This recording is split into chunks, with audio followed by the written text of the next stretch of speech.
गरीबी इंसान को तोड़ देती है, लेकिन उस दिन आरिफ के साथ जो हुआ उसने उसे अल्लाह पर शक करने पर मजबूर कर दिया। और फिर अगली सुबह एक ऐसी खबर आई जिसने सब बदल दिया। बारिश की हल्की बूंदें गिर रही थीं और सड़क किनारे बैठा आरिफ अपने आंसू छुपाने की कोशिश कर रहा था। उसकी जेब में सिर्फ 20 रुपए थे, जबकि घर पर उसकी अम्मी 3 दिनों से बिना दवाई के पड़ी थीं।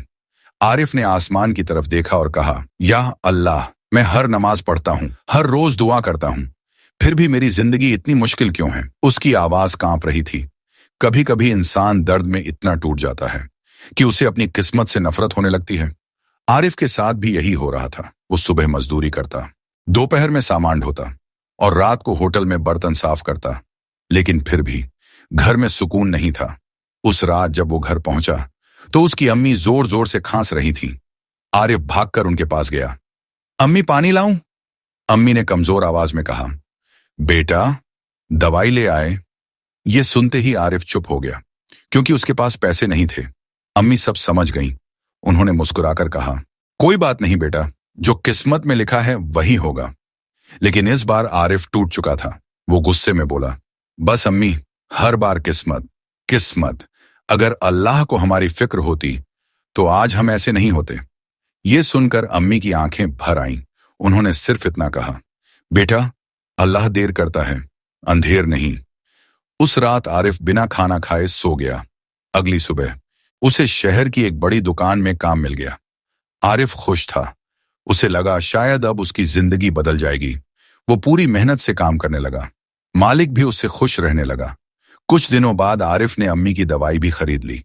कई महीनों बाद पहली बार उसके घर में थोड़ी खुशी आई थी, लेकिन किस्मत अभी उसका इम्तिहान खत्म नहीं करना चाहती थी। एक दिन दुकान में अचानक पैसे गायब हो गए। मालिक गुस्से में चिल्लाया, जिसने भी चोरी की है आज बच नहीं पाएगा। सबकी तलाशी हुई और तभी पैसे आरिफ के बैग से मिले। आरिफ के पैरों तले जमीन खिसक गई। वो रोते हुए बोला, साहब, मैंने चोरी नहीं की, मुझे नहीं पता ये पैसे मेरे बैग में कैसे आए। लेकिन किसी ने उसकी बात नहीं सुनी। मालिक ने उसे धक्का देकर बाहर निकाल दिया। निकालो इसे यहां से, गरीब लोग ऐसे ही होते हैं। ये शब्द आरिफ के दिल में तीर की तरह लगे। उस रात वो मस्जिद के बाहर बैठा रो रहा था। उसने आसमान की तरफ देखकर कहा, या अल्लाह, मैं हार गया, अब मुझसे और नहीं होगा। अगर यही मेरी किस्मत है तो फिर मैंने तुझसे उम्मीद ही क्यों की? इतना कहकर वो फूट फूट कर रोने लगा। तभी एक बूढ़ा आदमी उसके पास आकर बैठ गया। उन्होंने पूछा, क्यों रो रहे हो बेटा? आरिफ ने सारी बात बता दी। बूढ़ा आदमी मुस्कुराया और बोला, कभी कभी अल्लाह तुम्हें उस जगह से निकाल देता है जहां तुम्हारे लिए बड़ी मुसीबत लिखी होती है। आरिफ चुप रहा। उसे ये बातें सिर्फ तसल्ली लग रही थीं, लेकिन फिर अगली सुबह एक ऐसी खबर आई जिसने सब बदल दिया। जिस दुकान से आरिफ को निकाला गया था, वहां रात में भयानक आग लग गई थी। पूरा गोदाम जल चुका था और आग इतनी भयानक थी कि अंदर काम करने वाले 2 लोग बाहर ही नहीं निकल पाए। ये सुनते ही आरिफ के हाथ कांपने लगे। अगर उसे नौकरी से नहीं निकाला गया होता तो आज शायद वो भी उस आग में होता।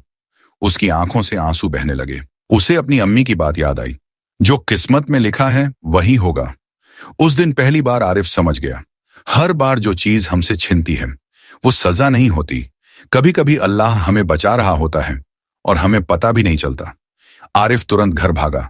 उसने अम्मी को गले लगा लिया और रोते हुए बोला, मुझे माफ कर दो अम्मी, मैंने दर्द में आकर अल्लाह पर शक किया। अम्मी ने उसके सिर पर हाथ रखा और कहा, बेटा, जब जिंदगी समझ ना आए तब अपने रब पर भरोसा करना सीखो, क्योंकि इंसान सिर्फ आज देखता है, लेकिन अल्लाह आने वाला कल भी देखता है।